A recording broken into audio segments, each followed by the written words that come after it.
Well, Friday night we all got hit by the terrible news that Ruth Bader Ginsburg has passed away at the age of 87, her fifth bout of cancer. And I was talking to someone, and they said, I think, at least what I felt, it's like you kind of felt like she was going to hang on until after this election. And it was clear that she was fighting to hang on. And she's a very strong person, but her strength ran out. We're all human. And she passed away Friday night. Uh, and the question is, what does this mean? I mean, the first thing is you honor the passing of an icon, someone who's a trailblazer for really women, certainly in the legal field. But I think she was bigger than that, where she stood up for an evolving sense of what human rights were over her career, really transcended generations. I mean, what a full life. I think someone said it's like, you can't imagine living a more impactful, more important life, leading a more important career than she did. So on one hand, you just look up and say, wow, like, so grateful that she was among us and did what she has done. And that lasted, unfortunately, for apparently about 30 seconds before then people started turning towards what this means in terms of the Supreme Court, this election, whether Trump is going to nominate someone, which I think he announced he is going to, and then whether the Senate would move forward to confirm new justice, despite the fact that the election is at this point 44 days away, and the average Supreme Court confirmation process takes 2.2 months, and that's in a normal circumstance. So, to me, it's really awful that after sandbagging Merrick Garland in 2016, where they say, hey, look, it's only a year until the election. Like, let's not deal with this until after the election. And then now when you're in the reverse situation, but instead of having a year, you have 6 weeks. And you're like, no, this time we're just gonna cram this through because it's a different situation. Like that strikes, I think, any reasonable person as utterly ridiculous and awful and bullshit. Like, it's just a clear double standard where you take one approach if it's a justice that represents a viewpoint you don't like, and then when the shoe's on the other foot, then you take a totally different approach. So here's a couple thoughts. One, it's heartbreaking. Like, she was a legend. Even President Trump was asked, like, if they got a very real, candid reaction of him because he found out the news Friday night from a reporter after his rally. Which, quick comment, his team should have told him between the walk from the rally to his press. That's what we would do. We'd be like, hey, by the way, so and so died, or this broke that news, whatever it is. Anyway, he did say, wow, like, I have nothing to say except she's an amazing woman. Like, she lived an amazing life. This is very sad. Something like that. And it is heartbreaking. The reality is, though, what you just said is that this is going to be extremely politicized, and we're not even going to wait. It's already started. So I thought we wanted to hop on the pod and break this down, because this is your September surprise. This will be the focal point of the election. And Tim Alberta, who's one of our buddies from the campaign, just wrote a piece in Politico talking about what Trump and McConnell would or could do. But one of the things that's fascinating, Andrew, and this is why it matters, is that the Supreme Court is, and I quote, the most, end quote, the most important factor in voting for president, or when they go to vote, for 21% of the electorate. 21% of all voters. This is the thing they care about. So thoughts on how this affects Republicans, affects Democrats. Like, it's going to affect, this is the most important thing for almost everybody when it comes to voting. And you now have this hanging in the balance before one of the more important elections we've ever had. Well, one legitimate reason to be concerned about having an even number of justices right now, and this is before we get to what you just described, Yep. is that back in 2000, the Supreme Court essentially helped decide the election between Al Gore and good point. And George W. Bush. They decided 5-4 along, unfortunately, party lines about what to do with the Florida recount. And so you have a very real impact on potentially the resolution of the election, which to me is another reason why it's terrible for us to try and cram a new justice in and then have that justice literally maybe turn around and decide an election days later. I mean, like, I don't think that strikes anyone as a good idea. But to your point, there are millions of Americans who have been focused on the Supreme Court and other courts around the country. And Republicans have done a superior job of motivating their base around judicial appointments.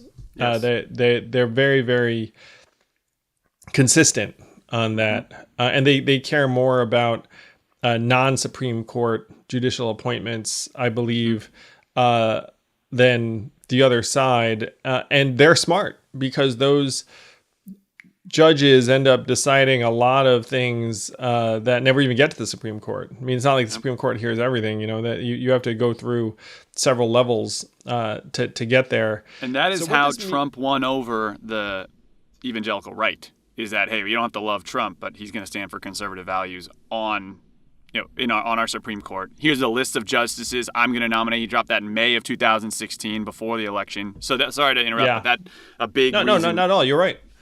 They're very smart and deliberate about it. They focused on this, yes. They knew it. They knew the numbers.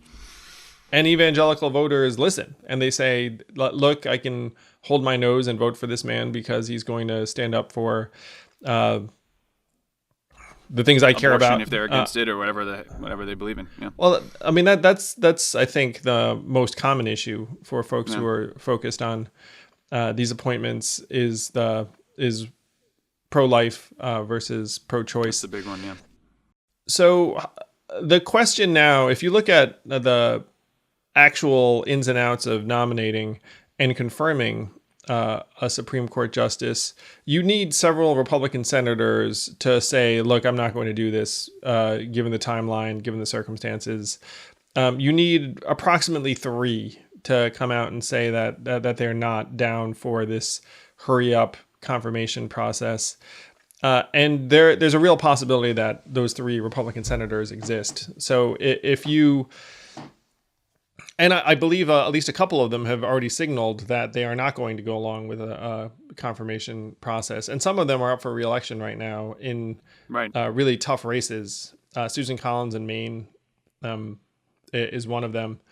So hope is not lost in the sense that there's a real chance that enough senators look up and say, look, it's really, really not appropriate for us to cram a Supreme Court justice in this time frame, 6 weeks before an election, after we essentially waited a year in 2016 saying that the people should decide. I think if we have a consistent message right now, it should be to let the people decide. And to your point about how this is going to affect the election, it's going to energize voters on both sides. There are many people who are going to look up and say, wow, we need to get Trump reelected because he can appoint a replacement to Ruth Bader Ginsburg. And there are many voters around the country who say, we really need to get Joe and Kamala elected because they're going to appoint a replacement to Ruth Bader Ginsburg. And that to me is appropriate. Like, that is a much, much better process for us to determine who replaces RBG than doing this completely rushed and inconsistent with past practice confirmation process that some people are looking to shepherd through in record time. I mean, the whole thing just leave a terrible, terrible sense in many, many Americans' minds as to what this process became. And especially if it turns out that this new justice ends up having an impact on the outcome of the election, because there is a real chance that there are legal challenges associated with this election. I think this probably is a net positive for Republican turnout more than Democrat turnout, in the sense that I feel like Democrats have a million reasons to want to vote against the Donald or feel their principles violated in certain ways. But Republicans may have been on the fence, but I don't love this Trump guy, I'm just going to stay home, are now like, well, I now know my vote, if we win, guarantees a conservative justice on the court. That is more powerful. Now, let me ask you this, or could be more powerful. Let me ask you this, though. This is what Tim Alberta's point, which is fascinating. He's like, so on one hand, Trump could say, hey, I want to nominate a Supreme Court justice before the election. Here it is. I'm going to get it done, because who knows? Or they could wait. They could say, like, elect me and I will do this. And even if he loses, they still might be able to pass this thing and approve it between the end of, November 3rd or whenever we count the votes and when Mike Pence swears in the next Senate, right? The next Congress. I think that's the vice president's job. And that's his point. He's like, Mitch McConnell has options here and he might actually choose to wait. Because he can still get what he wants, but it affects the election in a different way. What are your thoughts on how to play that, or which way they'd lean either? I don't know. It's an interesting question. Well, the excitement for Republicans could be elevated either way. Like if you don't get the justice, say, look, you got to vote for Trump so we can get this justice. That's very, very powerful motivation. If they get the justice through, I would argue that, you would also motivate the same group of voters because they would see that voting for Trump gets results in a particular way. Yeah. So, but I agree that there is a tactical issue. It could be exciting to Republican voters who are motivated around this to say, you got to get out there if you want this justice. I would also suggest, though, that to me, let's say Trump loses and that outcome is determined in mid-November. And then for the Senate then to turn around and say, hey, the American people chose Joe, but now we're still going to go ahead and cram in this appointment. I think that they would have a very, very hard time convincing both the American people and even the Republican senators that was appropriate in the least. I think there would be a half a dozen Republican senators who would stand up and say, look, we just lost an election. We're literally in a lame duck session in the last month, the waning days of this Senate. Like some of us are leaving. I don't think that process would stand up personally. I mean, I've been wrong before about it because, people aren't very principled in some of these situations, but I think that would be in some ways the most distasteful approach. So here's what I'd say. I want to know if you agree with this. This is all we can kind of say right now because you never know how these things play out.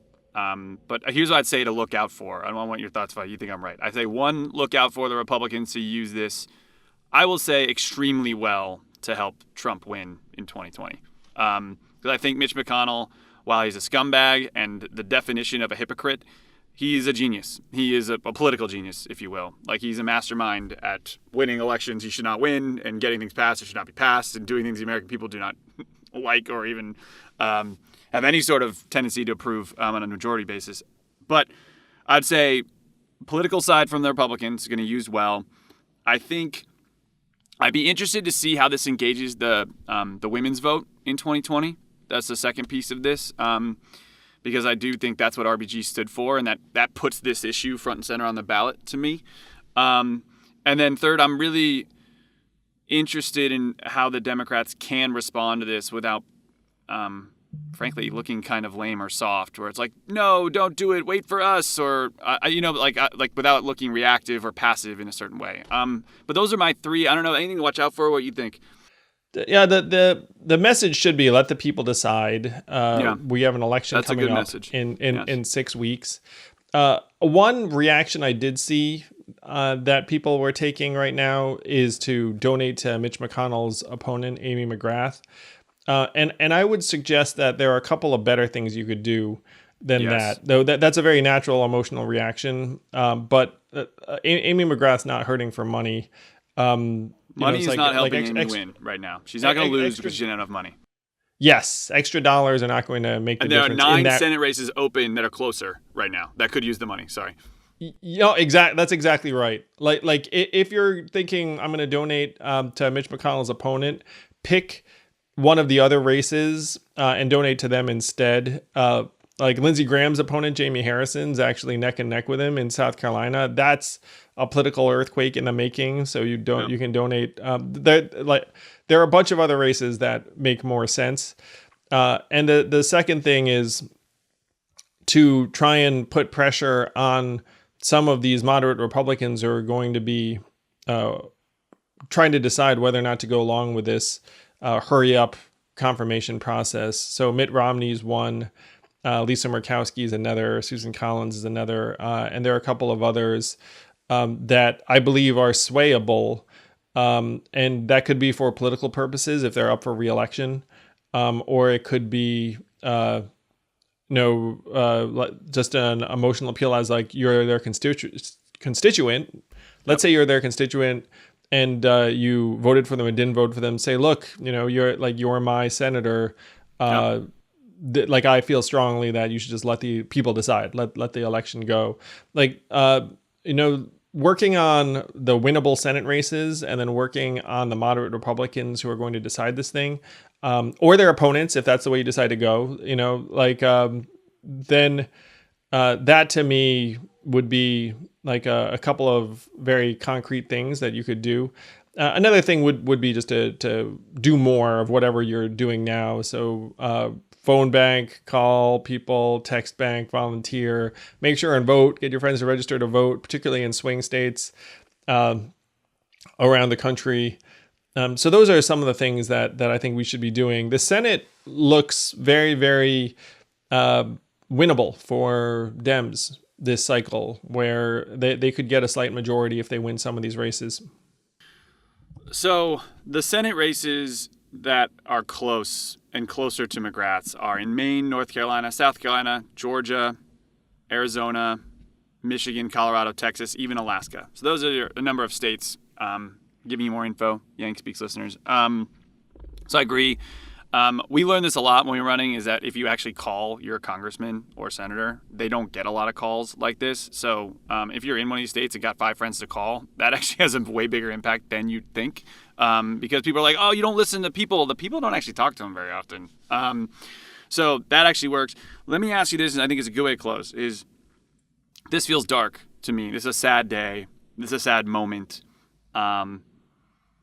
I think ignoring your political ideology, I think a balanced court is better than an overweight Republican one, particularly when I think the popular vote voted for Clinton last time, but I think the majority of the country is leaning more left, at least in terms of sheer numbers. So this feels dark and heavy, and there's a lot of people out there who are looking for a sign of hope. What's the positive spin on this? What to you gives you hope as we come down the pipe post RBG's legacy?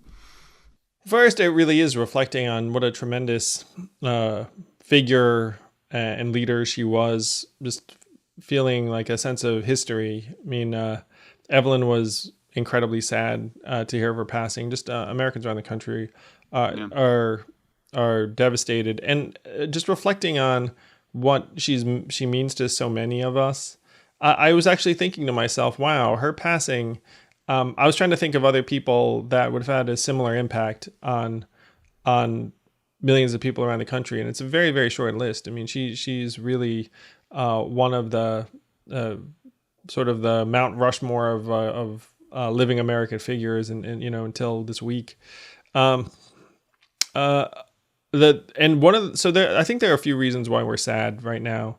They're all important. Number one is a human being that we all admired and treasured is gone. Number two is the tough truth that while Trump has nominated and confirmed 2 Supreme Court justices, they were replacing conservative justices. So we still, as you're saying, Zach, have like a moderately balanced court. I mean, unfortunately, a lot of rulings have been going 5-4 along party lines. With Roberts as sort of the swing, but you still have this sense of balance. RBG is a very progressive vote, and if you replace the progressive vote with a very conservative justice, and some of the folks that they have on the short list to be the next Supreme Court justice are very conservative, then that's a major shift for the court, where you have then 6-3 or 5-4 conservative majorities consistently down the board, which is why we're all hurting on the side. And then the third thing is this forbidding sense that the Senate may abandon principle, and because of the abandonment of principle, there's a sense that our institutions are eroding even further. In many ways, I feel like this election is about the integrity of American institutions and our trust in them, and that trust has been slipping for years and decades for a variety of reasons. And now the Supreme Court, which many of us have already questioned, whether it's truly an apolitical entity over the last number of months and years, like now is in danger of becoming, even more of a political football. It feels like, you know what I mean? Like you, and so, like, I mean, heck, I remember reading Supreme Court rulings and like spending hours like poring over the reasoning and whatnot. And then now it seems like that stuff's not actually how these things go down. It's just like, well, like we were there, we pointed this person.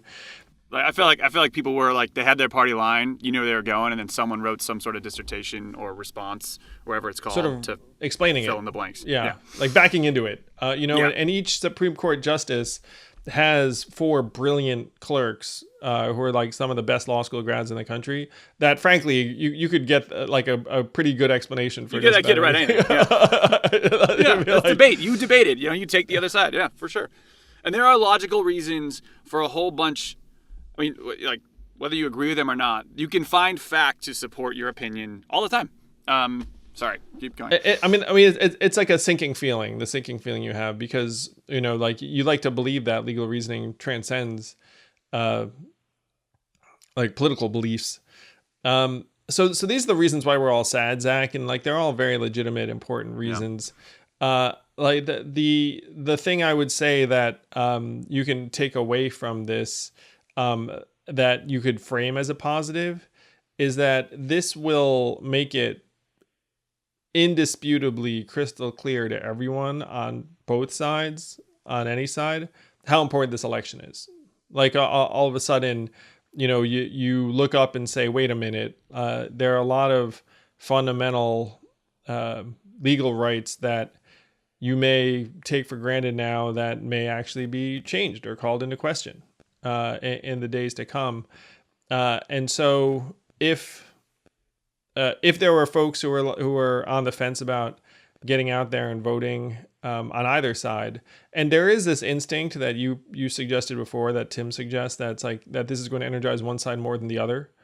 But to me, the positive from this is to just show how important this election is going to be, and that we all need to do everything we can to get people out to vote, to fight for the candidates that we believe in, because there's a lot at stake, like a lot of things that we have grown to just believe as true about American life may be called into question if this election goes in a particular direction. I think what gives me hope is this. Yes, it puts importance on the election, and your best case scenario right now to me is we turn out as a country. Cooler heads prevail in November, and it's such a stomping that your congressmen, your senators are on the way out. They're ideally embarrassed from a clean sweep, and that there's no way in their right mind without massive revolt that they would try to push this across the finish line after the American people speak on November 3rd. That, to me, is a realistic outcome in our best case, I think. No, I think there's a chance you see record turnout, in part because I think there are some folks who are going to be voting at higher levels because of mail-in voting. Actually, it's easy, and people are, they're getting. I mean, I love like people. To me, the NBA, every single NBA player right now is wearing like vote and running ads. Like to me, that's never happened before in my lifetime. I don't think it has a zero impact. And if it gets 5,000, 10,000, 50,000, 100,000 people in some of these swing states to vote, I got a whole new election. And I will say, FYI, people following, in the Democratic primary this year, 2020, record turnouts. record turnouts for Biden. The same primaries we were in Iowa and New Hampshire, record turnouts. So that gives me hope, It's another reason. Let's get out there and fight for it and vote. I mean, that's really the big message you can take from this, and continue to be inspired by Ruth Bader Ginsburg, because you can imagine the arc of her life and her career and the impact she's had. I mean, if any of us can accomplish anything, even 5-10% of that, I mean, we'd consider ourselves very, very, very fortunate. We'd be successful. Yeah. So thank you guys for tuning in. This is our first kind of rapid response, but this was the fitting one, right? No better reason than the passing of a goat, if you would, the goat. Yeah, it's passing of an historic figure. Let's make her proud. The thing I'd say is, for people who are sad right now, just take that sadness and translate it into action, because that's what she would want for us.